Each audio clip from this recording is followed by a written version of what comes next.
Hey, Chaplain Will Murphy from Chaplaincy Care. Pinellas County Director is coming to you with a little information on suicide prevention. Imagine, if you will, a turbulent sea, large waves, howling wind, and you and a friend are in a small boat together. You wonder, because your friend is smaller and weaker than you, if you ought to put their life preserver on them first. The right thing to do is to save yourself first, because you can't help others unless you yourself are safe. And so, just like on an airplane, when the stewardess tells you that if in fact there's a loss of cabin pressure, you put your oxygen mask on first and then help others. So with a sinking ship on the way to the rocks, you go ahead and put your life preserver on first and help others. And it's the same thing with suicide prevention. We've got to be healthy before we can help others. It's interesting, my uncle always used to say, an old sailor, he would say that I would rather be in a boat with a drink on the rocks than in the drink with a boat on the rocks. Got a couple questions for you. Who are you? Why are you here? What do you want to achieve as a result of this training? Have you ever experienced a suicide in your life? Quick word of caution that some of the material that we cover here may bring up some old wounds that have not yet healed in you. And so if you need help, please ask for it. This course is designed for firefighters to enhance their ability to identify the signs of suicidal behavior and inspire conversation and learn to intervene with techniques in your operational environment. Again, my name is Will Murphy. I'm a 26-year retired firefighter paramedic. I'm an acting lieutenant, engine driver, truck driver, squad driver, and operator, hazardous materials technician, instructor. I did just about everything I could except get promoted. I currently am a volunteer fire chaplain and head up our behavioral wellness committee. Got a few facts and myths to go over with you. People who talk about suicide don't commit suicide. Well, the fact is that 80% of completed suicides have had given definite indication of their intention prior to doing it. Talking about suicide will give some people the idea to do it. And the fact is that suicidal people already have an idea, and talking about it may invite that person to ask for help. Fact or myth, suicide is an impulsive act. The fact is that most suicides are carefully planned out and thought about for weeks in advance. Suicidal people remain suicidal forever. And the fact is that most suicidal people are suicidal only for a brief period of time in their life. People who attempt suicide will not try again. Most persons who attempt suicide have attempted to do so before. Improvement following a suicidal crisis means the risk is over. The fact is that most suicides occur within 90 days after the beginning of improvement. The persons seem to have the energy to act on morbid thoughts and feelings. Suicidal people are mentally ill. Most suicidal persons are not mentally ill. Because of the holiday season, December has the highest suicide rate. And the fact is that December is the month with the lowest suicide rate. And we believe that to be true because It's a time where families and friends gather to celebrate new beginnings and hope, and it is not. It's not suicide if there is no suicide note. Well, the fact is that many people who commit suicide don't leave a note.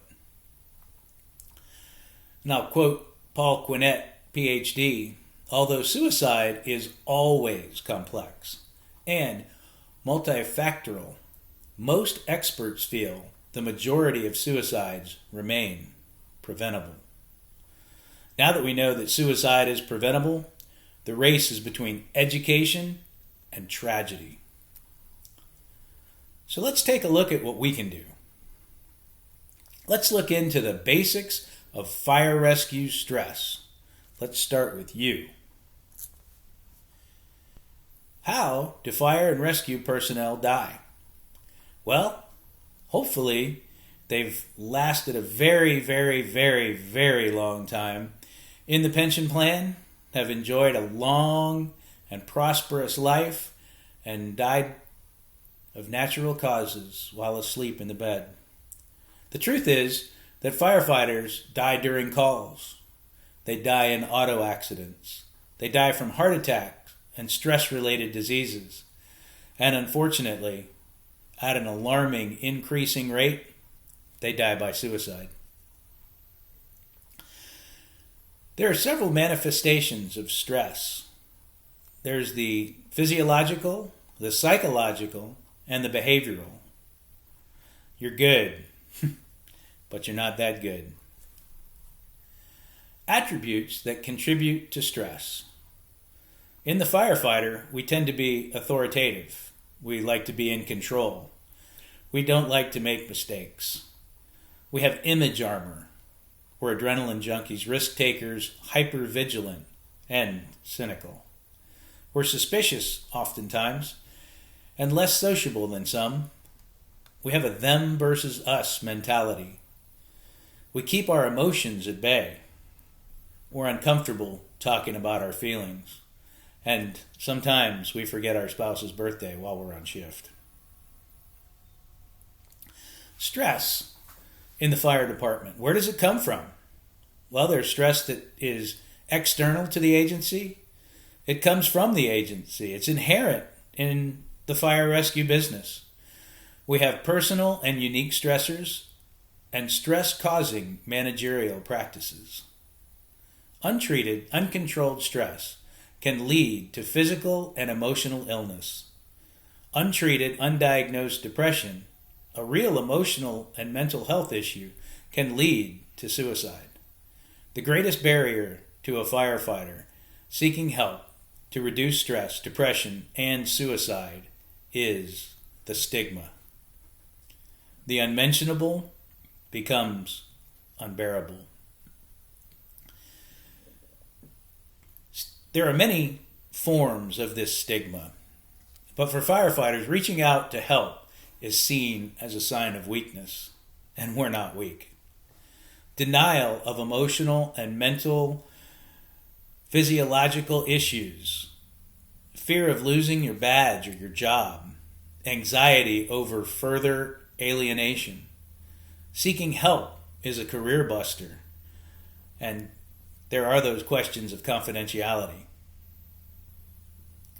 The U.S. Department of Health and Human Services in September of 2012 updated their national strategy for suicide prevention to include state models, county models, and local coalition models. This first federal strategy was in place in 1998. The Surgeon General had a call to action. Suicide was seen as a serious public health problem, and there was focused awareness, intervention, and a framework set up to help us out. This 2012 national strategy created supportive environments that promote healthy and empowered individuals, families, and communities. It enhances clinical and community prevention services.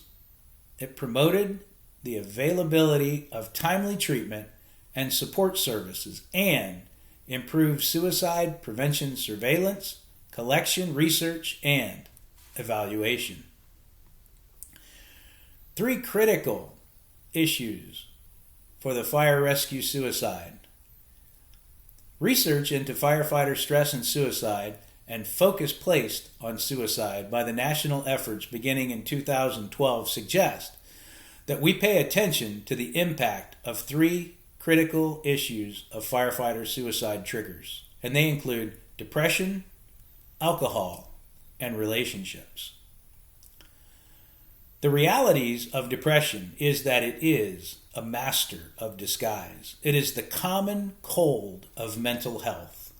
Being depressed doesn't necessarily make you suicidal, but many suicidal people are often depressed. The biological function of serotonin, which stimulates our brain and gives us joy, is suppressed by lack of sleep or not steady sleep. This is highly treatable, and frequent symptoms of untreated depression, things like wishing they were dead. The realities of alcohol. Alcohol dissolves the wall of resistance that often keeps suicidal individuals alive. Alcohol is found in the blood of most completed suicide, whether or not they're problem drinkers. Alcohol makes depression worse. The realities of relationships. Do first responders have a higher rate of divorce? Consider, approximately 40 to 50% of all new marriages end in divorce. Any profession requiring time away from home affects routines and communication, thus affecting relationships. Agencies offering spouse and or family academies have reduced the divorce rate in their agencies. Warning signs and risk factors. You're not immune, neither are your buddies. You're not immune from relationship issues, from financial and family concerns, from stress of all kinds, from health problems, depression, identity crisis, unhealthy coping strategies like substance abuse, displaced anger, and denial or worse, silence. All it takes is a small crack. Picture the windshield of your car as you're going down the road, and you're following a rock truck, and a small, penny-sized pebble comes off of that truck, bounces off the road and into your windshield, and causes a small crack. If you don't replace your windshield or repair that crack, it will continue to spider throughout the whole windshield and make it impossible for you to see. These things, like compromising your immunity, involve work schedule, vicarious trauma, emotional toxins, distorted view of the world, public scrutiny, the savior syndrome, stress junkies, control freaks, access to inappropriate outlets.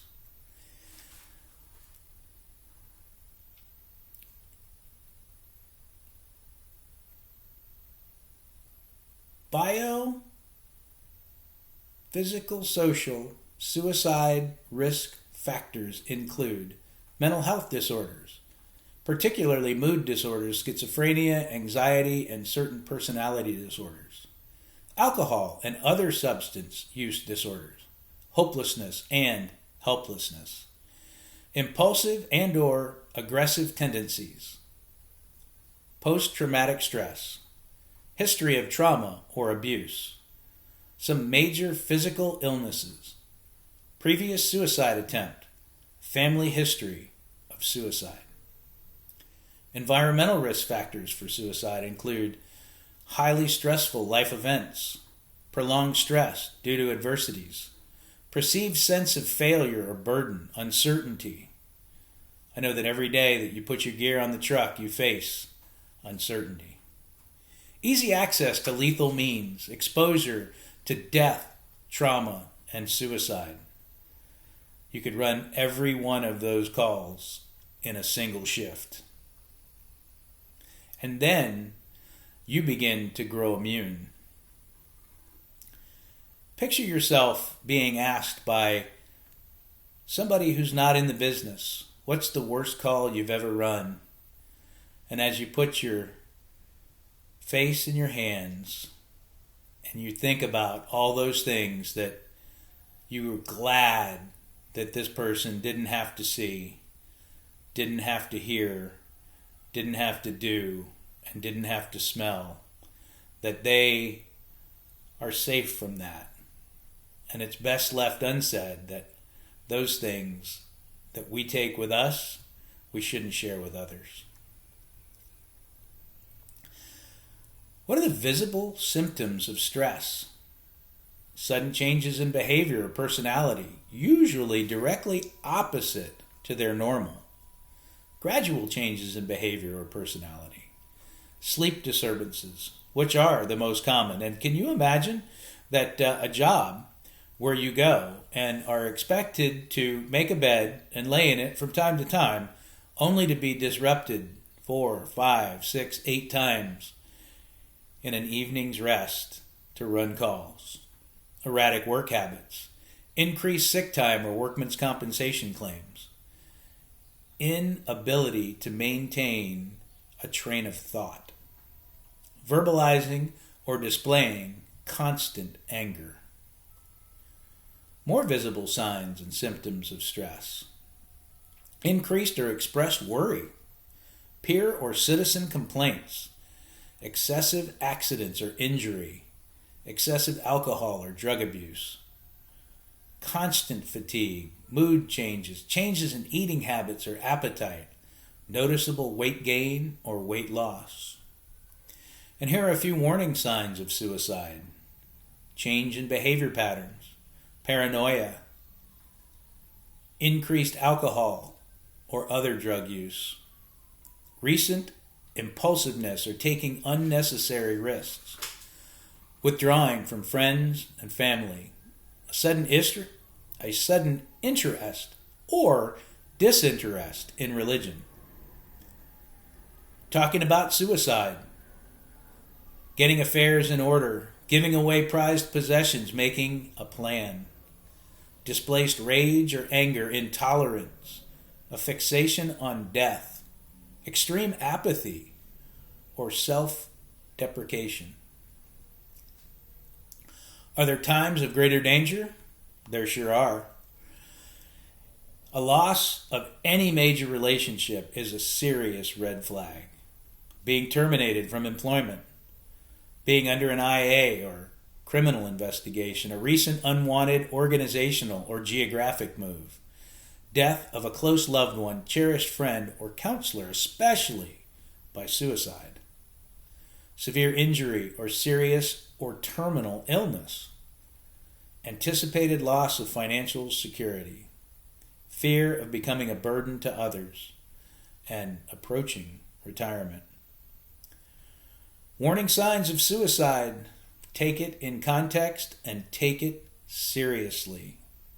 Like Dr. Jameson says, if you see something, say something. If you're not comfortable asking somebody if they are planning to kill themselves, please reach out to a peer supporter or a chaplain or someone that will be able to help. Consider this, that healthy people do not kill themselves. The will to live is strong. We all have a wall of resistance. Suicide is preventable, not predictable. Hope buys time, and time buys help. Our greatest obstacles and barrier is the stigma, the fear or lack of knowledge, myths about policy and procedure, miscommunication, the fire rescue culture and gallow humors, image armor. You are a human being, and you are not without flaw. Decoding the truth. The average person tells 4 lies a day. That's 1,460 a year, 87,600 by the age of 60. Do you know what the most common lie is in the fire department? I'm fine. Remember this, that if you are having difficulty with suicidal thoughts, remember these two acronyms: AID, ask, intervene, don't keep it a secret, and LIFE, locate help, inform, find someone, and expedite. If you're doing an intervention, use the QPR model. Question the means of suicidal communication. Persuade the person to get help and refer to appropriate help. Here are some important questions that you need to ask. Have your problems been getting to you so much that you've been thinking about hurting yourself? How would you harm yourself? Do you have the means available? Have you ever attempted suicide? If a plan is in mind, ask for a specific time, place, and method. Encourage them with positive action. Encourage them to improve their home situation, to keep busy, to get away for a while, get some exercise, talk things over, try to change the situation, try a new approach, learn to relax. Self-help is so important. Get additional help. Get professional help from a crisis or suicide prevention center, from a physician, state or local mental health association, mental health centers, mental health professionals. Get a referral from a fire chaplain, a peer supporter. Go to Redline Rescue at redlinerescue.org or Firestrong at firestrong.org. Seek help from your comprehensive behavioral wellness program. The critical piece. In a suicide intervention, you will use your most effective communication skills, patience, compassion, understanding, and most importantly, active listening skills will all come into play. Ensure you have a plan in place and a competent, qualified mental health professional identified and available to assist you. Consider that during an intervention, you may have really thrown a monkey wrench as they have made their decision and are at peace. The closer someone is to attempting suicide, the more resistant he or she may be to accepting help. Be patient, be persistent, get help, and team up. Don't be the person that has to hear, "I told you I was fine, that I was just tired," and then realize he was sorry, he lied. Self-care. When you've been involved in an intervention and once the crisis is stabilized, share your stress for your own peace of mind and sense of wellness. Final thoughts for agency leaders. When you love your job with all your heart, it can never love you back. Your job should not define who you are, but rather be something that you do. You cannot distance yourself from your troops or fellow officers in time of crisis, nor send a message that you don't care. You must ensure that your personnel hear this message loud and clear. Asking for help is not a sign of weakness or a career-ending move. It is courageous, career-enhancing, and a life-saving step. If you have any questions, feel free to reach out. God bless you guys and have an awesome day. Continue being the extraordinary firefighter that I know you are.